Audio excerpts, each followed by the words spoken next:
o lateral direito Hernandes, o lateral esquerdo João Vitor, os zagueiros Ítalo Melo, Bernardo, Cristiano e Juan, os meio-campistas, volantes ou meias armadores, Lucas Bessa, Dudu Ferraz, Felipe Cardoso, Carlos, Caio Melo, João Vitor, David Miguel e João Pedro, e os atacantes Matheus Matias, Gabriel Cardoso, Eduardo Santos, Thiaguinho e Willy. Dois detalhes que o Francisco Salles chegou a dizer na sua entrevista, 3 para ser mais exato.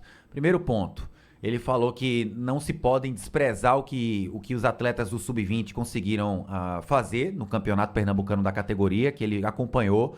Ele viu que o Santa terminou na frente do Náutico, viu que o Santa terminou na frente do Sport, fez uma final com o Retrô em que o Santa estava com as mãos na taça, mas com um a mais levou um gol de empate, perdeu a decisão nos pênaltis, e ele acredita que pode sim o Santa Cruz encontrar algum atleta com potencial titular nessa pré-temporada, uma dessas peças, uma dessas 11 peças, desses 11 jogadores do Sub-20 que subiram para o elenco profissional. Mas admite que o Santa ainda corre atrás do mercado de jogador para todas as posições.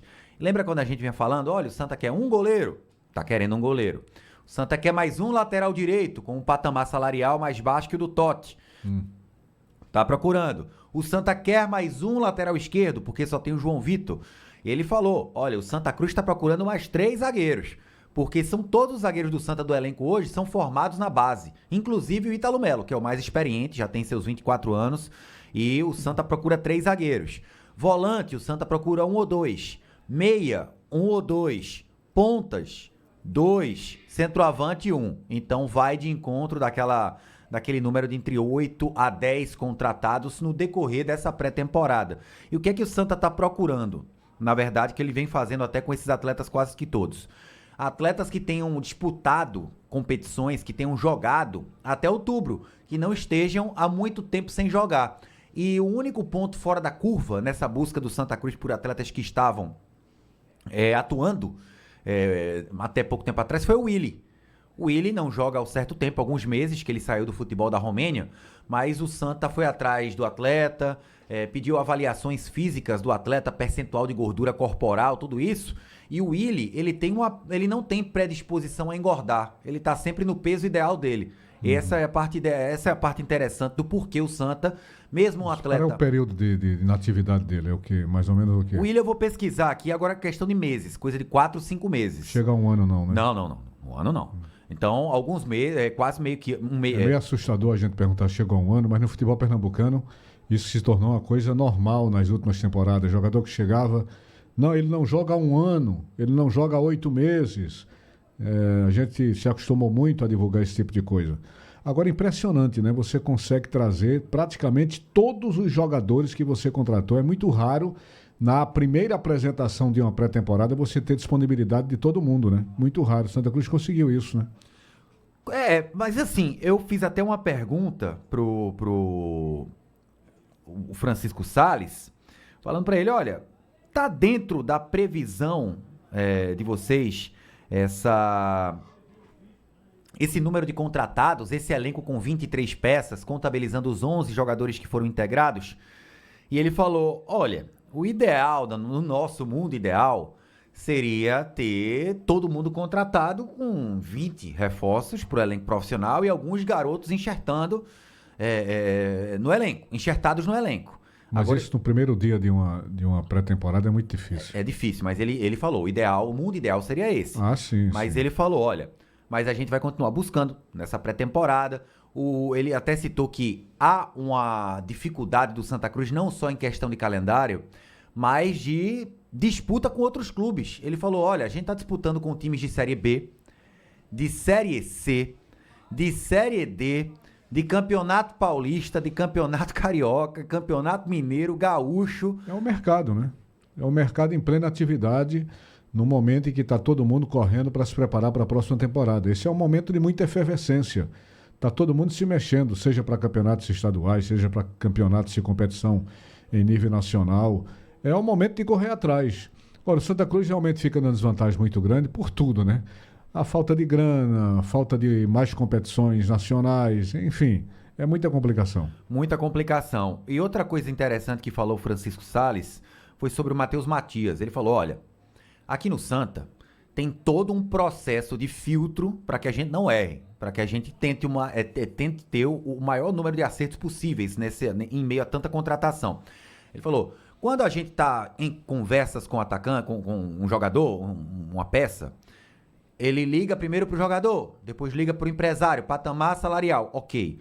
Aí liga para o último clube do atleta, liga para ex-treinadores, para ex-executivos que estão aqui, que foram comandantes, que foram líderes do departamento de futebol nos clubes que esses atletas passaram. E ele até citou o exemplo do Matheus Matias, que a gente citou aqui, que é um atleta que começou bem no ABC. O Francisco Salles até falou, ele não era titular nem no Sub-20 do ABC. O Itamar já contou essa história de como subiu o Matheus Matias. Ele não era titular no Sub-20 do ABC. Ele sobe profissional, faz os seus golzinhos no profissional e o Itamar fala, vou botar pra jogar. Quando botou pra jogar, 10 gols em 10 jogos. O Matheus Matias sai de um salário mínimo no ABC pra 100 mil reais quase de salário do Corinthians. Do nada. De uma hora pra outra. Então isso mexeu um pouco com a cabeça do Matheus Matias, que tem 25 anos, ainda é jovem, mas que foi um baque entre aspas, né? Mas que foi um impacto, óbvio, positivo, financeiramente falando para o atleta, mas há um deslumbramento, né? Porque você sai de uma realidade para uma outra muito diferente, né? O patamar financeiro influi. Se você não tiver o mínimo de estrutura para segurar isso, é complicado. Você acha que pode comprar tudo no mundo? Se não tiver o mínimo de estrutura, de preparo psicológico, aquilo que seria um grande bem termina sendo um grande mal. Então aconteceu isso com o Matheus Matias, foi o que o Santa identificou. E que vai tentar cuidar dele aqui no Arruda, dar oportunidades, tentar dar carinho para que o atleta devolva com gols essa aposta que o Santa está fazendo com baixo patamar salarial. Santa vai ter, Edinaldo, 3 desafios, 3 provações e avaliações de jogos para o Itamar Schulli ter a convicção do trabalho dele, do elenco que o Santa está formando. A sequência vai ser a seguinte. Em Serra Branca. Depois de 12 dias de trabalho, isso. 12 dias de trabalho, o Santa vai a Campina Grande, amigão, enfrentar o Serra Branca. Sabe quem é o treinador do Serra Branca? Quem? Raniel Ribeiro. Ah, ele tá lá? Tava aqui no Santa Cruz. Raniel é o treinador do Serra Branca, que tem várias figuras conhecidas do futebol nordestino. É um time que tem um investimento interessante, tem uma estrutura legal lá no interior da Paraíba, um CT novinho em folha. Pronto. Guardado as devidas proporções, o Serra Branca é o retrô paraibano. Vamos colocar nessa proporção aí.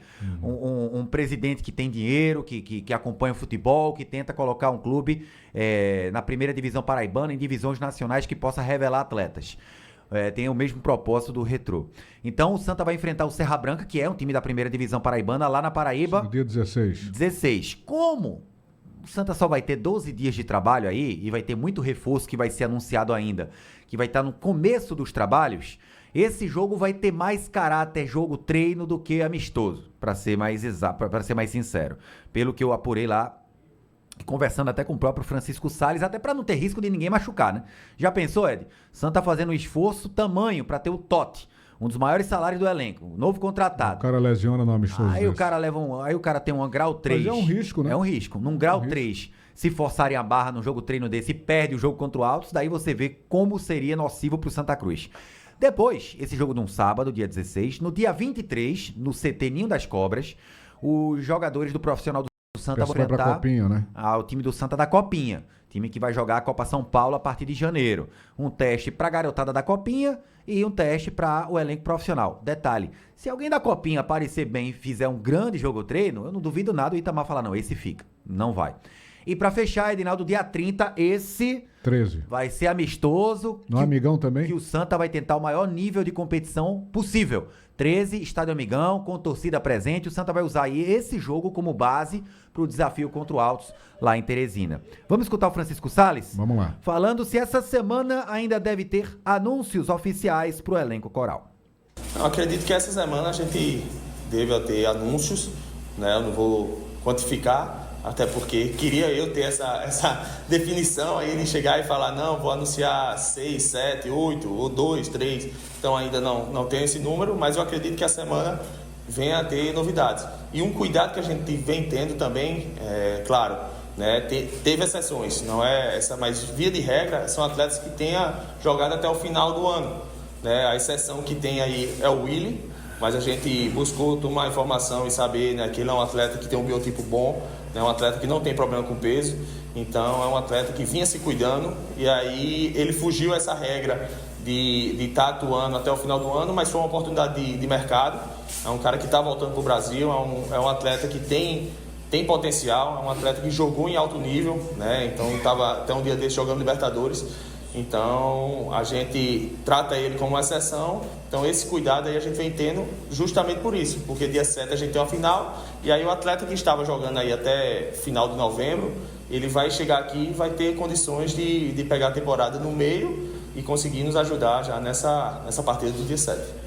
Pronto, aí então Francisco Sales para lhe responder, Edinaldo, com todos os detalhes que você merece, nobre âncora. Ô, meu amigo, muito obrigado. O último jogo do Willy aconteceu no dia 14 de abril. 7 meses atrás, aproximadamente, né? Quase um ano, né, amigo? Também não. Foi um pouco mais de meio ano. Ele jogou contra o Botossani, perdeu o jogo, o Tarado, o time dele 2-0. E ele... Botou o quê? Botossani, time certo. romeno. Ele não entrou em campo no último jogo da temporada dele com o Tarad contra o Kindia Tarkovic. Você sabe o que existe em Tarkovic, Edinaldo? Sim, na meu Romênia? filho, diga aí. O castelo do Conde Drácula, do Vlad Tepes. Nossa senhora, e o Willy teve lá? Ele teve por perto. Teve lá, escapou, Teve né? campeonato romeno. Escapou. Foi. Portanto, quem gosta desse nome do futebol romeno romeno é um herói, porque ir no castelo daquele e escapar do morcego, amigo, é brincadeira. Pois é, Edinaldo. Então, 8 meses aproximadamente do Willy, que ele não entra em campo, mas chegou em forma, segundo o departamento físico do Santa Cruz. Pois é, vamos aguardar então. Tá bom? Pra ver a recuperação dele. Tá bom demais. Um abraço, Igor Moura. Valeu, Ed. Você acaba de acompanhar a segunda-feira tricolor aqui no Bola